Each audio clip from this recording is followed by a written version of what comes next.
Hello, everybody. This is part 5 of reading the entire Catholic Bible. We are at chapter 14, which is page 23, and glass is already on, so we're going to go ahead and get started. This one is about the 4 kings. When Amraphel king of Shinar, Arioch king of Elasar, Chedorlaomer king of Elam, and the Tidal king of Goyim made war on Barak king of Sodom, Bershah king of Gomorrah, Shinab king of Admah, Shemeber king of Zeboim, and the king of Bela, that is Zoar. All of the latter kings joined forces in the valley of Siddim, that is the Salt Sea. For 12 years they had served Chedorlaomer, but in the 13th year they rebelled. In the 14th year of Chedorlaomer, and the kings allied with him came and defeated the Rephaim in Ashtaroth Karnaim, and the Zuzim in Ham, the Amim in Shavah Kirathaim, and the Horites in the hill country of Seir, as far as El Paran, close by the wilderness. They then turned back and came to Mishpat, that is Kadesh, and they subdued the whole country of both the Amalekites and the Amorites who lived in the Hazazon Tamar. Pharaoh, the king of Sodom and of Gomorrah, the king of Admah, the king of Zeboim, the king of Bela, that is Zoar, marched out, and in the valley of Siddim they went into battle against them, against Chedorlaomer king of Elam, Tidal king of Goyim, Amraphel king of Shinar, and Arioch king of Elasar, 4 kings against 5. Now the valley of Siddim was full of Bitumen-pites, as the king of Sodom and the king of Gomorrah fled. They fell into these, while the rest fled into the mountains. The victors seized all of the possessions and the food supplies of Sodom and Gomorrah, and then went their way. They took with them Abram's nephew Lot, who had been living in Sodom, as well as his possessions, and departed. A survivor came and brought the news to Abram the Hebrew, who was camping at the oak of Mamre the Amorite, a kinsman of Eshcol and Aner. These were allies of Abram. When Abram heard that his kinsman had been captured, he mustered 318 of his retainers born in his house, and went in pursuit as far as Dan. He and his servants deployed against them at night, defeated them, and pursued them as far as Hobah, which is north of Damascus. He recovered all of the possessions, along with the women and the other people. When Abram returned from his defeat from Chedorlaomer, and the kings who were allied with him, the king of Sodom went out to greet him in the valley of Shaveh, that is the king's valley.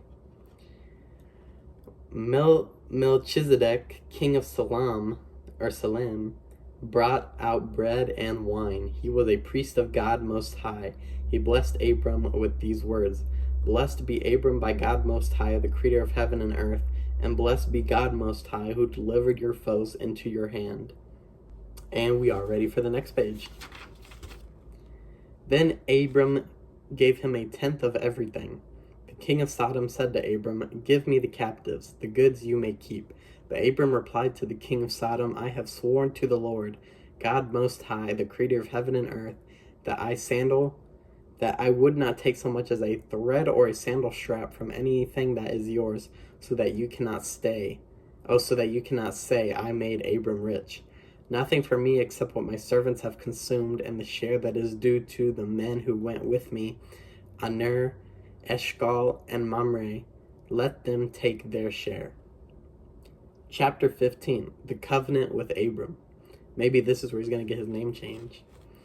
Sometime afterward, the word of the Lord came to Abram in a vision. "Do not fear, Abram. I am your shield. I will make your reward very great." But Abram said, "Lord God, what can you give me?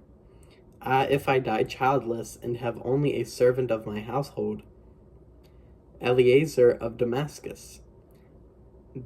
That's a question mark at the end.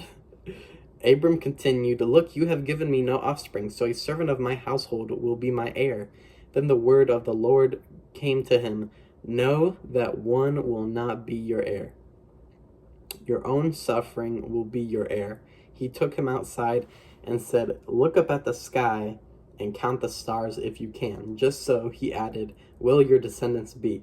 Abram put his faith in the Lord, who attributed it to him as an act of righteousness. He said to him, I am the Lord who brought you from Ur, that's U-R, of the Chaldeans, to give you this land as a possession. Lord God, he asked, how will I know that I will possess it? He answered him, Bring me a 3-year-old heifer, a 3-year-old female goat, a 3-year-old ram, a turtle dove, and a young pigeon. He brought him all of these, split them in two, and placed each half opposite the other. But the birds he did not cut up. Birds of prey swooped down on the carcasses, but Abram scared them away. As the sun was about to set, a deep sleep fell upon Abram, and a great dark dread descended upon him. Then the Lord said to Abram, Know for certain that your descendants will reside as aliens in a land not of their own, where they shall be enslaved and oppressed for 400 years. But I will bring judges on the nation they must serve, and after this they will go out with great wealth. You, however, will go to your ancestors in peace.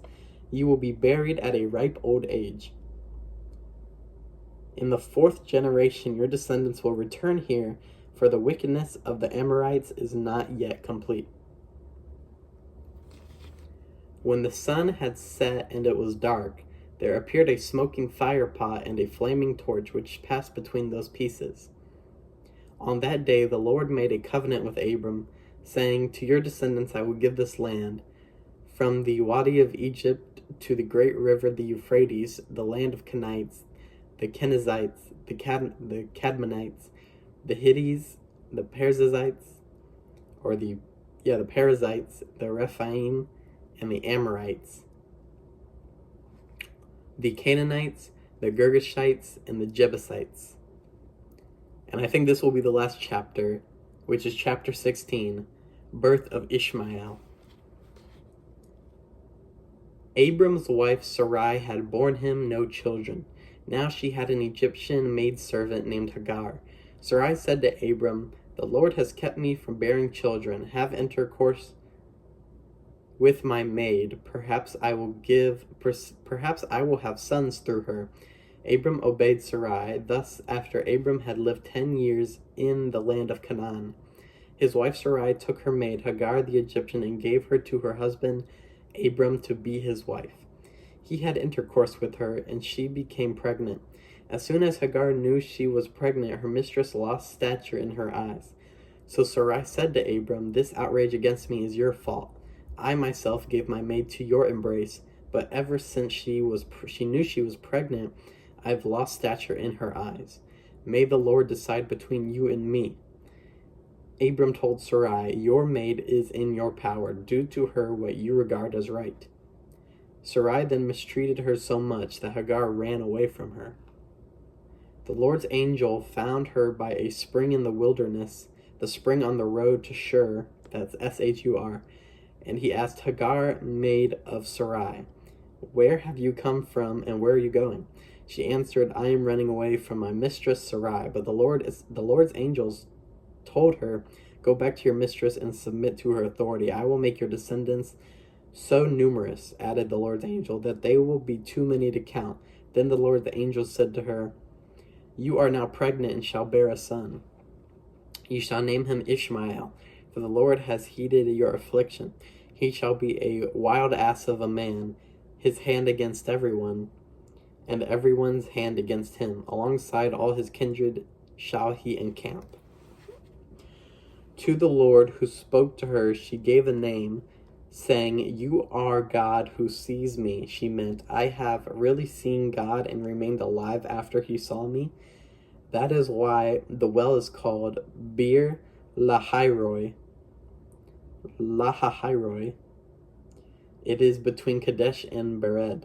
Hagar bore Abram a son, and Abram named the son whom Hagar bore him Ishmael. Abram was 86 years old when Hagar bore him Ishmael. And I think we'll stop there right before chapter 17. That was another 3 chapters, pretty consistent, and another wonderful day of reading. Thank you guys so very much for watching. Every time it gets to the end of the video, I'm always struggling. Maybe it's because all that reading's got my brain in a fluff. Alrighty. Goodbye.